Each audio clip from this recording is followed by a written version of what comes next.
নমস্কার, কেমন আছো তোমরা? আজকে আমি কোনো কাজ করতে চেয়েছিলাম না, তারপরেও আজকের কাজটা কিভাবেই জানি আমার সাথে হয়ে গেল। সম্পূর্ণ কথাটা বলি তাহলে হয়তো বুঝতে পারবা। আজকে একটু কাজ করবো না দেখে তার জন্য দেরিতে এমনিতেই ঘুম থেকে উঠছি, তাও 7:30টার মতন বেজে গেছে। তখন আর কি আমি এসেছিলাম আমাদের বাড়ির পিছনের কিছু জমিতে একটু ঘুরতে। তখন ওখানে এসে দেখি আমার এক ভাতিজা আর কি তখন ঘাস কাটতে চেয়েছিল, আর ও বলতেছিল যে চল আমার সাথেও তাদের জমিতে ঘাস কাটার জন্য। আর আমি তখনও জানতাম না যে তাদের জমিতে ঘাস কাটতে যাইতে হবে।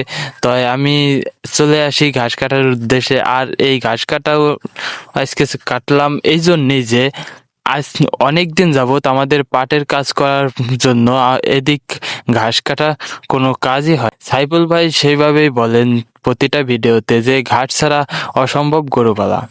আসলেও, কারণ ঘাস ছাড়া গরু জীবিত থাকে কিন্তু যে ভালো পুষ্টি বা ভালো হয় না। কারণ খড় দিয়ে ঘাস গরু বাঁচিয়ে রাখা যায়, কিন্তু ঘাস ছাড়া গরুর পুষ্টি আসে না।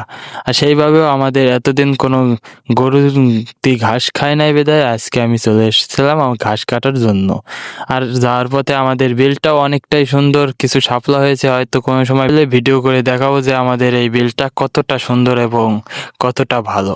ভোরের দিকে আসলে আর কি বেশি ভালো হয়। আর এদিকে আমরা চলে গিয়েছিলাম আমি তখন আর কি নৌকার উপর বসেছিলাম, আর আমার ভাতিজা নৌকাটা চালাইতেছিল আর কি। তার কিছু সময় পরে আমরা চলে আসি যেখানে মূলত আমাদের ঘাসগুলো আছে, মানে ওদের জমি আছে, সেখানে চলে আসি। আর এখানে আমরা এসে ঘাসগুলো কাটবো।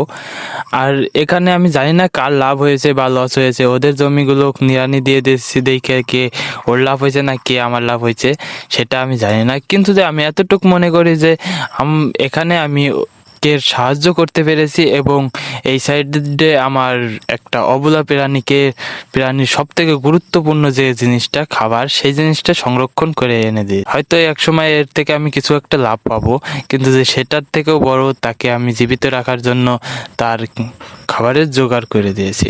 আর এখানে ওদের জমিতে ভালো কিছু ঘাসই ছিল। আর এখন আমাদের এই ঘাসগুলো কাটা প্রায় শেষ। আমরা এখন এই ঘাসগুলো গুছিয়ে নিয়ে এই ঘাসগুলোকে ভালো সুন্দর করে একটা তাঁবুতে বেঁধে নিয়ে নেব। আর তারপরে আমাদের বাড়ির দিকে রওনা দিতে হবে, কারণ আমরা সকালবেলা কিছুই খাবার খেয়ে এসে নেই, একদম খালি পেটেই চলে আসি অনেকটাই ভোরে।